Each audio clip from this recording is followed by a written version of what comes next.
नमस्कार. शंखनाद न्यूज चॅनलच्या इनसाइट अनालिसिस या विशेष कार्यक्रमात मी सुनील कुहीकर आपलं सगळ्यांचं स्वागत करतो. आपल्याला सगळ्यांना कल्पना आहे की महाराष्ट्राच्या विधानसभेच्या एकूण 288 जागांसाठी काल निवडणूक पार पडली. एकूण सगळीकडे झालेलं मतदानाची टक्केवारी, वेगवेगळ्या मतदारसंघांमधलं चित्र याची चर्चा पुढच्या 2 दिवसांमध्ये जोपर्यंत निकाल लागत नाही निवडणुकीचे तोपर्यंत होत राहणार आहे. पण एक महत्वाचा प्रश्न या निवडणुकीच्या काळात जो चर्चेला गेला, जो एक महत्वाचा मुद्दा ज्याची या निवडणुकीच्या संपूर्ण काळामध्ये चर्चा राहिली, तो मुद्दा नेमका आहे की अजित पवार यांची या निवडणुकीचा निकाल लागल्यानंतरची भूमिका काय असेल. आपल्याला सगळ्यांना कल्पना आहे की महाराष्ट्रामध्ये यंदाच्या टर्म मध्ये म्हणजे जी टर्म मागची गेली त्याच्यामध्ये सुरुवातीच्या काळात उद्धव ठाकरेंच्या नेतृत्वातलं सरकार या राज्यामध्ये राहिलं आणि नंतरच्या काळात शिवसेनेमध्ये फूट पडून एकनाथ शिंदेचा एक गट भाजपासोबत आला आणि सरकार राज्यामध्ये स्थापन झालं आणि त्याच्यानंतरच्या कालावधीमध्ये राष्ट्रवादीमध्ये फूट पडली आणि शरद पवारांसोबत असलेले अजितदादा पवार शरद पवारांना सोडून ते स्वतः आणि त्यांच्यासोबत त्या पक्षातले काही लोक सरकारमध्ये सहभागी झाले. अजित पवारांचं भाजपाच्या सोबत येणं याचे पडसाद एकीकडे राष्ट्रवादी काँग्रेसमध्ये जसे उमटले, शरद पवारांसोबतच्या नेत्यांमध्ये त्याच्यामुळे जशी खळबळ उडाली माजली, तसंच एक नाराजीचा सूर जो आहे तो भारतीय जनता पक्षामध्ये सुद्धा उमटला. अगदी पक्षाच्या शीर्षस्थ नेत्यांमध्ये, त्या पक्षाच्या लोकप्रतिनिधींमध्ये आणि त्याच्याशिवाय सर्वसामान्य मतदार जे भाजपावर प्रेम करतात, भाजपाला वर्षानुवर्ष मतदान करत आल्यात, अशा मतदारांमध्ये सुद्धा अजित पवारांना सोबत घेण्याच्या मुद्द्यावरून राजी नाराजीचा एक सूर उमटलेला होता. दरम्यानच्या काळामध्ये काही महिने गेले, सरकार काम करत राहिलं आणि आता निवडणुकीचे टप्पे समोर आल्यानंतर आता नेमकं काय होणार, अजित पवार यांची आताची भूमिका काय असणार याची चर्चा सुरू झाली. गेल्या काही महिन्यांमधलं, गेल्या काही दिवसांमधलं अजित पवारांचं वागणं, अजित पवारांचं बोलणं, अजित पवारांची काही विधानं जी आहेत त्याच्यावर जर आपण नजर टाकली तर एक स्वाभाविक प्रश्न असा निर्माण होतो की अजित पवार खरंच पुढच्या काळामध्ये काय करणार आहेत. आपल्याला सगळ्यांना कल्पना असेल की लोकसभेच्या निवडणुकीमध्ये अजित पवारांनी त्यांच्या पत्नी सुनेत्रा पवार यांना निवडणुकीच्या मैदानात उतरवलं, त्यांचा निवडणुकीत पराभव झाला आणि नंतर त्यांना राज्यसभेमध्ये सदस्य म्हणून पाठवण्यात आलं.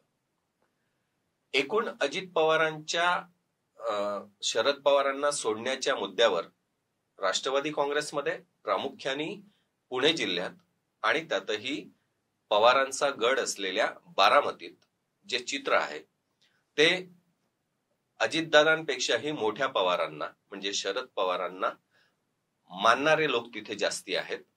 त्याच्यामुळे एक स्वाभाविकपणे अजितदादांनी शरद पवारांच्या विरोधात भूमिका घेणे याला तिथे स्थानिक पातळीवरनं विरोध व्हायला लागला आणि स्वाभाविकपणे लोकसभेच्या निवडणुकीतही त्याचे पडसाद उमटले. अजितदादांना पाहिजे तसं यश त्या निवडणुकीत मिळू शकलं नाही आणि यंदाच्या विधानसभा निवडणुकीत सुद्धा लोकांच्या बोलण्यामधून, वागण्यामधून, एकूणच भूमिकांमधून एक नाराजीचा सूर, एक स्पष्ट विरोधाचा सूर, विरोधाची भूमिका अजित पवारांना तिथे बघायला मिळाली. त्याच्यामुळे सुनेत्राताईंना निवडणुकीत उतरवायला नको होतं, त्यांना उमेदवारी देणे ही चूकच झाली, अशा पद्धतीचं एक विधान अजित पवारांनी मधल्या काळात केलेलं आपल्याला दिसतंय. दरम्यानच्या काळामध्ये मी शरद पवारांना कधी सोडलंच नव्हतं. मी तर विकास कामांना वेग मिळावा म्हणून भाजपासोबत सत्तेत सहभागी झालो, या त्यांच्या विधानावरून सुद्धा एकूणच राजकीय वर्तुळामध्ये एक वेगळ्या प्रकारची चर्चा सुरू झाली आहे आणि भारतीय जनता पक्षांनी बटेंगे तो कटेंगे या एका टॅगलाईनवर जे प्रचाराचं सूत्र चालवलं यंदाच्या निवडणुकीमध्ये, त्या मुद्द्यावरून स्पष्ट विरोधातली भूमिका अजित पवारांनी घेतली होती. हे काही मुद्दे जर आपण लक्षात घेतले, सुनेत्रा पवारांच्या उमेदवारीबाबत किंवा शरद पवारांना मी कधी सोडलंच नव्हतं असं म्हणणं, किंवा मग भाजपाने ज्या लाईनवर प्रचाराची भूमिका घेतली त्या लाईनला विरोध करण्याचा, तोही जाहीरपणे विरोध करण्याचा जो एक भाग अजित पवारांच्या संदर्भात राहिला, हे सगळे मुद्दे लक्षात घेतल्यानंतर, हे सगळे त्यांच्या भूमिका या सगळ्या लक्षात घेतल्यानंतर अजित पवार पुढच्या काळामध्ये सुद्धा भारतीय जनता पक्षाच्या सोबत राहतील का याबाबत राजकारणाच्या वर्तुळामध्ये मात्र शंका व्यक्त व्हायला लागली आहे.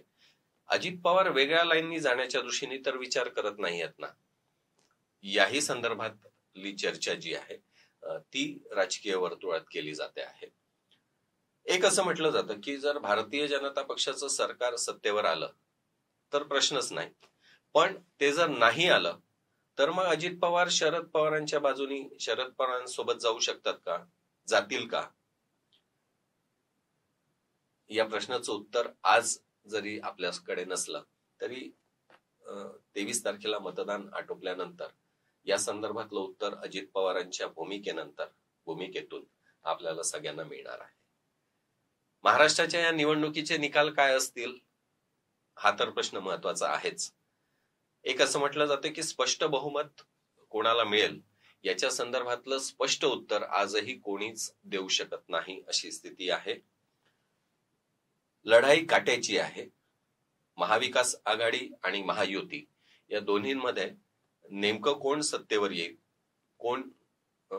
कोणाच्या हाती मुख्यमंत्री पदाची सूत्र राहतील या संदर्भातलं उत्तर येत्या काही दिवसातच आपल्याला मिळणार आहे. पण लढाई काट्याची आहे या संदर्भात सगळ्यांचं एकमत आहे. जो कोणी येईल तो काठोकाठ सत्तेवर, काठोकाठ बहुमताच्या आधारावर सत्तेवर येणार आहे. त्यामुळे आजच्या स्थितीत पवारांची जी भूमिका आहे, अजित पवारांची जी भूमिका आहे ती नेमकी काय असेल या संदर्भात म्हणूनच चर्चेला वाव मिळाला आहे. कारण सत्ता कोणाच्या हाती पडणार याचं उत्तर जर स्पष्ट असतं तर अजित पवारांच्या भूमिकेबाबत फार चिंता करण्याचं किंवा त्याच्याबाबत चर्चा करण्याला स्कोप राहिला नसता, कारण त्याचं उत्तर स्पष्ट राहिलं असतं. पण मुळात सत्ता कोणाची येणार याबाबतच आजच्या स्थितीत शंका असल्यामुळे अजित पवारांच्या भूमिकेबाबत कुठेतरी चर्चेला वाव मिळतो आहे. ही जी निवडणूक पार पडली याच्यामध्ये प्रामुख्याने यंदा शेतकऱ्यांचा जो विषय आहे, शेतकऱ्यांची जी भूमिका आहे, शेतकऱ्यांचे जे प्रश्न आहे त्यावर मोठ्या प्रमाणात निवडणूक केंद्रित झालेली होती. पण विरोधी पक्षाला हा मुद्दा तितकासा उचलून धरता आला नाही असंही एक मत राजकीय वर्तुळात व्यक्त होत आहे. ज्याच्या आधारावर भारतीय जनता पक्षाला कोंडीत पकडता आलं असतं असा मुद्दा विरोधी पक्षाला फारसा उचलून धरता आला नाही.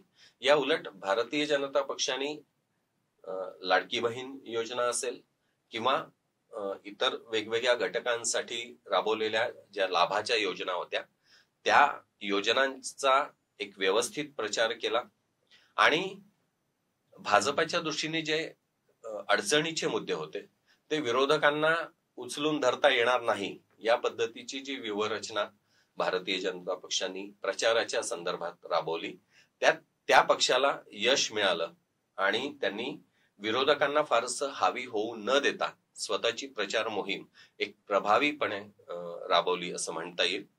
आणि म्हणूनच त्याचा त्यांना लाभ झाला असला तरी भारतीय जनता पक्षाला कोंडीत पकडण्यात अपयश आलेल्या विरोधी पक्षाच्या तुलनेत अजित पवारांना कोंडीत पकडण्याच्या दृष्टीने जी व्यूहरचना विरोधी पक्षांनी रचली होती त्यात त्या पक्षाला मात्र यश मिळालं की काय अशी स्थिती आहे. कारण अजित पवार आज बारामती असो, पुणे असो की संपूर्ण महाराष्ट्र असो, एकूणच प्रचाराच्या मुद्द्यावर बॅकफुटवर गेलेले आपल्याला दिसतात. म्हणूनच सुनेत्रा पवारांपासून तर शरद पवारांपर्यंतच्या भूमिकांवर एक बॅकफुटवर आल्याची बॅकफुटवर ते आले असल्याचं चित्र आपल्याला सगळ्यांना बघायला मिळतं.